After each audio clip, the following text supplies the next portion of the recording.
اب اچانک سے چیمپئنز آ گئے ہیں, کانگریس آ گئی ہے, یو ایس آ گیا ہے کہ جی ہیومن رائٹس وائلیشن ہو رہی ہے.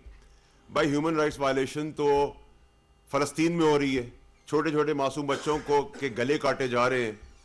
تو ادھر تو میں نے کوئی خط نہیں دیکھا, نہ کوئی آگے بڑھ کے آیا ہے. آپ اپنے آپ کو کہتے ہیں کہ جی ہم سپر پاور ہیں, تو میری نظر میں تو آپ سپر پاور نہیں, میری نظر میں تو آپ لوگ زیرو پاور ہیں. کیونکہ یہ اگر آپ کا اثر رسوخ ہے کہ غریب بچوں کے گلے کٹ رہے ہیں فلسطین کے اندر, تو آپ کو وہاں کوئی ہیومن رائٹس وائلیشن نظر نہیں آتی.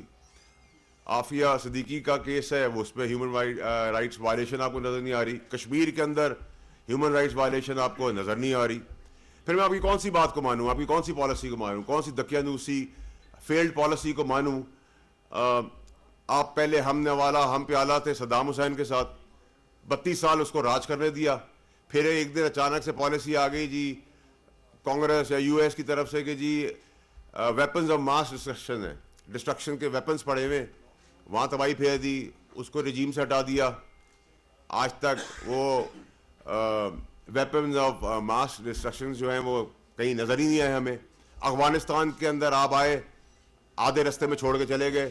وہاں ہمرز, ہیلی کاپٹر, گولہ بارود, بندوقیں, نائٹ ویژن گاگلز سب چھوڑ کے چلے گئے. نہ اس کے ارد گرد کے ممالکوں کو لسٹ دی, نہ کوئی چیز کی. پھر آپ لوگ چیمپئن بنے ہوئے ہیں, پھر آپ کہتے ہیں ہمارے ملک کے حالات یہ ہو گئے, ہمارے ملک کا. بھائی آپ کے ملک کے اندر انگوٹھی پہن کے کوئی وارنٹ لے کے باہر نہیں نکل سکتا.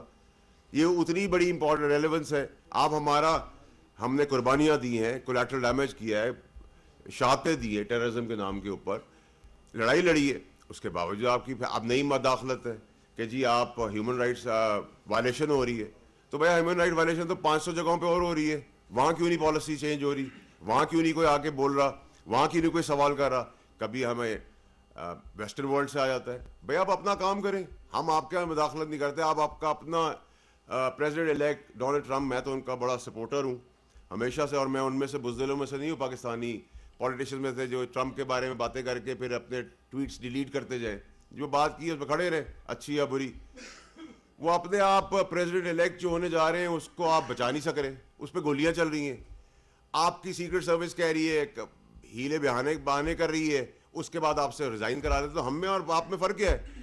آپ بھی ڈونلڈ ٹرمپ کی خواتین کے کیسز کرتے رہے, پوری دنیا کے کیسز پہ کرتے رہے, ہم بھی کرتے رہے. آپ نے بھی وہاں جعلی ایف آئی آر کاٹی, ہم نے بھی وہاں جعلی ایف آئی آر کاٹی تھی. تو یہ اگر پاکستان اور امریکہ کا اگر موازنہ کریں, کمپیریزن کریں, تو مجھے تو کوئی اس پہ کوئی ڈفرینس نظر نہیں آتا. بلکہ ہم تو چلے ڈیولپنگ کنٹری ہے یا تھرڈ ورلڈ کنٹری ہے, لیکن آپ لوگ چیمپئنز بنے تو پورے چیمپئنز بن کے آئے. کوئٹہ میں ابھی دہشت گردی کا اتنا بڑا سانحہ ہوا ہے, ادھر کوئی چیمپئنز نہیں آئے, کوئی کانگریس نے لیٹر لکھا, لابیسٹ کے تھرو ڈالرز دے کے آپ ملینز. مطلب یہ سب الزامات تو میں بھی گھوم کے لگا سکتا ہوں. آج جو آپ میرے ملک پہ الزامات لگا رہے ہیں, کبھی آپ میری ڈیموکریسی کے اندر ہیں, کبھی آپ میری جوڈیشری کے اندر ہیں, کبھی آپ میری اسٹیبلشمنٹ کے اندر ہیں, کبھی آپ میری پولیس کے اندر ہیں. آپ چاہ کیا رہے ہیں؟ آپ عمران خان صاحب کے لیے بہتری کر رہے ہیں یا عمران خان صاحب کے لیے نقصان کر رہے ہیں؟ کیونکہ کبھی آپ فریڈم آف اسپیچ کے تحت ہمارے مذہب کے اوپر نبی پاک صلی اللہ علیہ وسلم کی شان میں گستاخی کر لیتے ہیں, آخری نبی کی. آپ کہتے ہیں فریڈم آف اسپیچ ہے. یہ انسٹیگیٹ آف وائلنس ہے, آپ آگ لگا رہے ہیں. کبھی آپ چلتے ہوئے آدمی کو بچوں کے سامنے ہراس کر دیتے ہیں, آپ کے ملک کے اندر گالم گلوچ کرتے ہیں, گاڑیوں پہ لاتے مارتے ہیں, آپ کہتے ہیں فریڈم آف اسپیچ ہے. تو یہ آگ لگانے کی چیزیں ہیں یا یہ آگ بجھانے کی چیزیں ہیں؟ اسی طرح آج آپ آگے, جب آپ کو پتہ ہے پاکستان میں کوئی بھی ویسٹرن مداخلت جب بھی ہوئی ہے, پاکستانی قوم نے اس کو ریجیکٹ کیا ہے.